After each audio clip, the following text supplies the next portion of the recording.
Well, if there was ever a performance to sum up the situation that Manchester United are in, that was it. Like, I sat here the other night at the end of the Bournemouth game saying how we got embarrassed by Bournemouth because we played well, created chances, and we got embarrassed because Bournemouth punished us for our missed opportunities and our lack of defensive concentration. Tonight, to a man, they have embarrassed themselves. That is an abomination of a performance. Every single one of those players, the manager, the coaching staff, to a man, should be embarrassed with the display that Manchester United have put in tonight. Like, they keep saying it can't get worse before it gets better. It can. Tonight, it did. And I can sit here over and over and over again saying that's the worst performance I've ever seen. That's the worst performance I've ever seen. We've hit another new low today because there was not one good performance from a Manchester United player today, with the possible exception of Manuel Ugarte until he went off. He was probably the only one that can say, okay, he tried his best today. But honestly, considering it's Christmas as well, these fans have come out on Boxing Day to see their club. They've travelled to Wolves from wherever it is they've come from to watch this match, and they have seen an absolutely abhorrent performance from Manchester United. And every single one of those fans in the away end deserve a refund from the performance that Manchester United have put in tonight. That is an absolute disgrace. And look, I don't want to take anything away from Wolves. Their new managers come in, 2 games, 2 wins, 2 clean sheets. Fair play to them. But let's be realistic. They're in a relegation zone before this match tonight. I wouldn't even say they played particularly well. They've just, they didn't really cause us many problems, but we didn't cause them any problems. All right, we had 10 men for the second half. We didn't do anything in the first half. Absolutely embarrassing. I'm ashamed and I'm embarrassed as a Manchester United fan to have to sit here and do a reaction to that. Because I don't want to do a reaction to that. I want to be sitting here bigging up players, bigging up certain things that are going on. I have no positives to take away from that performance. It was that bad. So, yeah, like I say, first half just a write-off. Nothing happened. You want my highlights of the first half? Wolves had a couple of shots from 35 yards. That got deflected wide. Onana made a poor save, it has to be said, from a Strand Larsen header. That even Maguire went like that at him afterwards, which was a very easy corner to prevent. And then we had a couple of pop shots. Dalot had a shot that was well saved by Jose Sarr, but let's be honest, any goalkeeper at this level would be expected to make a save from that. That's the first half. Absolute write-off. Nothing real of any consequence happened. Into the second half, yet again, slow. Not enough effort being put in. We trudge around the first 30 or 40 seconds. A poor pass is played. A poor touch from Bruno Fernandes. He overruns it. He sticks his leg up. He catches the man. It's a second yellow card. I suppose that's the only other thing of consequence that happened in the first half. Bruno made a deliberate foul on Mateus Cunha. It was a definite yellow card. He makes a foul in the second half, at the start of the second half, with his foot. I'm not being funny. If he's any more forceful, it was a straight red card anyway. He catches him right on the top of the calf. So it's a poor challenge. It's 100% a second yellow card. And for the third time this season, Bruno Fernandes is sent off. Now, I believe, even though the red card was initially overturned for the Tottenham one, I think the rules are a bit stupid in that I think he still gets a 2-game ban for this because it's his second red card. Correct me on that if I'm wrong, but I'm pretty sure even though the first one got overturned, he still gets suspended for 2 matches. But again, it's so sloppy, it's so poor, and he's cost us. I'm not saying we'd have done any better if he was still on the pitch because of how crap we were in that first half. But he's meant that we're not going to have any significant opportunities going forward in that second half. And is now suspended for the Newcastle and Liverpool games, although let's be honest, probably going to lose them anyway. From there, when you go down to 10 men, you have to have a reaction. You have to go, okay, we've gone down to 10 men. Now we've got to step up and we've got to be accountable and we've got to do our jobs with 10 men. 30 seconds later, Wolves had the ball on the back of the net. And it was marginal offside that we weren't 1-0 down 30 seconds afterwards. And this is the problem. This is the problem with Manchester United players. This is the mentality issue. There's no accountability. Like, Bruno's got himself sent off. All right? If I'm going back into that dressing room at full time, Who's holding Bruno responsible for that red card? Because every single Manchester United player, including Bruno, should know that the first yellow card was a yellow card and the second yellow card was a yellow card. But instead, Bruno has a whinge. Højlund comes over, he has a whinge. When he gets sent off, they're all going, oh my God, what are you on about? It's never... Accept it. Own it. Be responsible. It's a red card. It's like the penalty last week. Bruno, Mazraoui, Maguire, Onana, all coming out, all having a go at the referee. It was a penalty. Own your mistake. You go, right, Mazraoui, you've cocked up. Don't do that again. Don't go moaning to the ref that it's not a penalty when you know it's a penalty.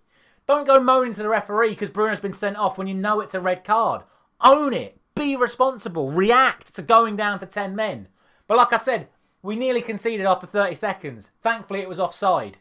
Then we concede from another corner. And we concede direct from a corner for the second time in 1.5 weeks. Second time in 10 days. I haven't got the screenshot. Like, I moaned about the Bayandir one. You can make your excuses about him not being strong enough to dealing with the first one. And obviously the punch and all this, that and the other. It should have been a foul and whatnot. Firstly, this is not a foul. No way. Onana's got to do better. But Manchester United have to do better with dealing with it. Wolves have quite clearly saw what happened last week with Heung-min Son and gone, well, they don't protect the goalkeeper because they played a stupid box system. And this is where I say about I don't have the screenshot readily for you today because I haven't got the screenshot where there are 3 Wolves players around Onana and not a single Manchester United player around Onana. What is he supposed to do? They don't squish him. They put themselves close. Doherty puts his arms across a little bit, but the ball goes in behind him. So Doherty's not stopping Onana by going like this. The ball's going this way. It's the guy standing behind him. But the guy standing behind him is not exactly pushing into the back of him. He's just there. Onana has no protection from the Manchester United players to shove them out the way so Onana can deal with it. I'm not saying Onana should still not be able to deal with it. That ball, it drops in the back post, but you've got to be stronger again. You've got to get that man out of the way and you've got to be more physical. Or, if we defended corners correctly, how as I like to call correctly, which is man mark the threat and have a player on each post, giving the goalkeeper space to then come out to the middle of the penalty area if the ball comes towards the penalty spot. No, we don't have that. We have the stupid box doing absolutely nothing. Nobody on the posts. Nobody protecting Onana. And for the second time in 2 weeks, the ball's gone straight in because opposition players can get on our goalkeeper. Shocking. Absolutely shocking. Now we're 1-0 down. Now we need a response. Now the manager makes a mistake. He takes off Ugarte and Mainu, the 2 people that were doing okay. Okay, they both probably gave it away far too many times in today's game, but at least they were putting themselves about. At least they were putting in tackles. Ugarte's picked up a yellow card, which means he's now suspended for the Newcastle game. Why the hell would you take him off? What's the risk? If we go down to 9 men, we're going to lose anyway. You might as well leave the player who's actually doing all right in there. You might as well leave him on. What are you taking him off for? You're not resting him for the Newcastle game unless you've forgotten that he's just got himself suspended, in which case that is horrendous management. He puts on Eriksen and Casemiro. Okay, our passing quality improved slightly. But Wolves got way more possession because they couldn't get about. So it baffles me, the decisions he makes. And worst of all, he puts Anthony on at right wing back and leaves Dalot at left wing back. Every single time they get the ball, they cut inside and either pass it inwards or backwards. They're not going forwards. They're playing wing back. I understand Anthony playing right forward like Ahmad does in today's game. But if you're playing wing back, especially when you're down to 10 men, and you've got to try and find a way to get the ball forward, surely you put your right footer on the right and your left footer on the left and try and get balls up to Højlund or up to Xerxes once he came on. Made absolutely no sense. And again, it's why we struggled to create anything for the remainder of that match. And then, like I say, as a whole, the effort displayed by these players today, unacceptable. Absolutely unacceptable. We weren't going in for challenges. We weren't making runs in behind. We weren't showing any spirit or any fight. The amount of times we were giving away sloppy fouls, sloppy passes. And again, it's accountability.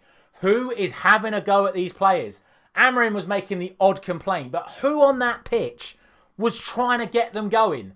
Like I say about Bruno as the captain, what he does is he whinges at them. He flings his arm in the air. But at least he's saying something to them. After he went off, no one was saying a damn thing to each other.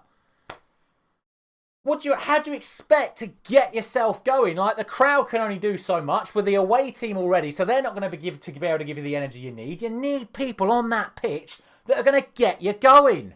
And this is what I mean about him taking Ugarte and Mainu off. At least those two are putting themselves about. You could sort of go, okay, they're putting themselves about, we'll put ourselves about. Didn't happen. Absolute joke of a performance. And I mean, the second goal is the second goal. Is what it is. It's the last minute of the game. It's a counter-attack. They're onside. But even that comes from Garnacho giving it away in a sloppy area once again. He's got Dallo on the overlap. It's a pretty simple pass. But instead, another player tries to cut inside onto their strong foot to try and put a ball into the box. He gives it away. He falls over. He claims a free kick. And Wolves get the counter-attack and score a second goal. I keep saying it. Composure. Conviction. All these things that we need. We need to show more fight. And these players simply do not have it. We keep going on about the task that Ruben Amorim's got. He needs to be backed efficiently in this window. We need players with character because these players have no character whatsoever. And to be honest, their ability is not looking great either. Again, the quality of the passing, the crossing, even the defending at times, just the 1v1 defending is even looking poor at times now. Like, all the fundamentals just aren't there.